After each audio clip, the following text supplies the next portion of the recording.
I'm William Boughton, and I'm delighted to be here in New York with Thea Musgrave in her apartment. Welcome, Thea. Yeah, very nice to meet you. And you, for the first time. Right. How long have you lived in New York?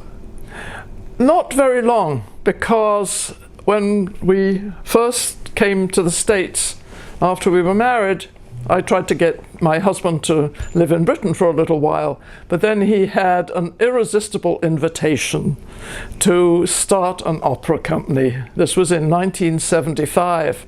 So for many, many years, after 1975, we lived in Virginia, in Norfolk, Virginia, and he founded the Virginia Opera, and where he remained nearly 40 years.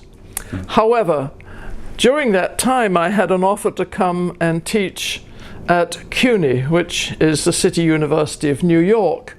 And so for about 15 years I did that, and I commuted up from Virginia to New York every week and taught, and then went back for long weekends and did my own work and looked after my husband and saw the operas and the rehearsal and so on and so on.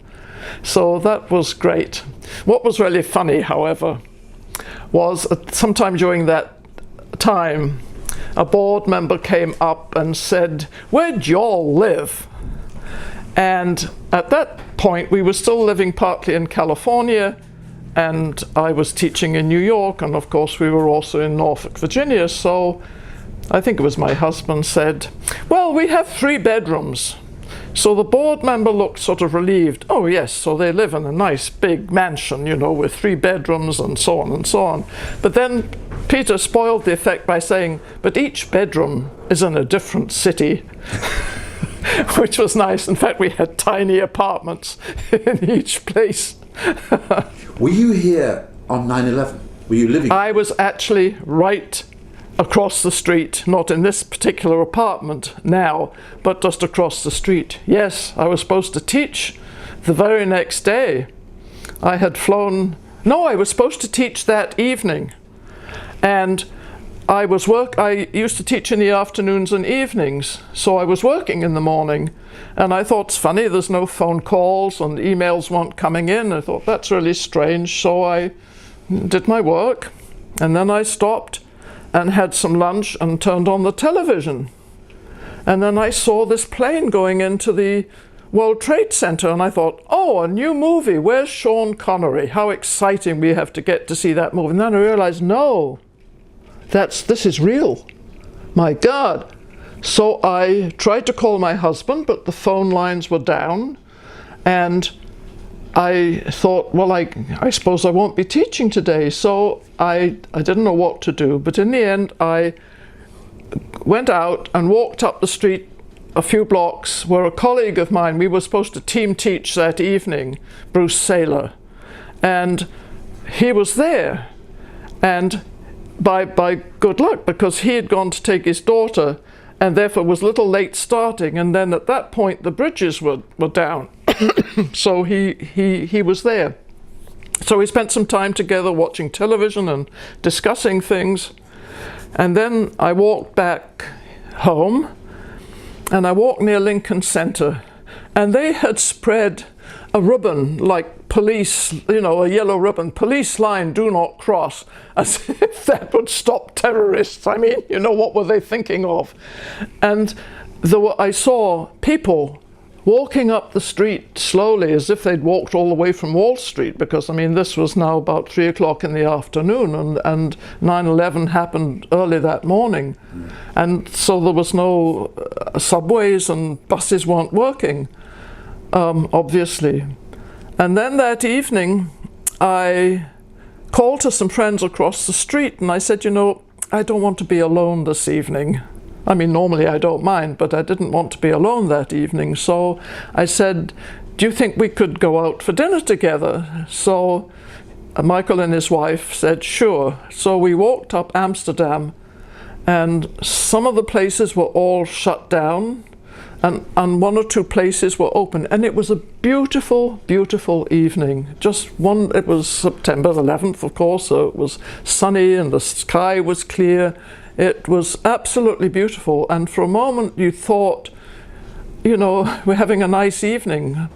And people were talking and chatting. Of course, underneath was this horror about what had happened and what that was going to mean.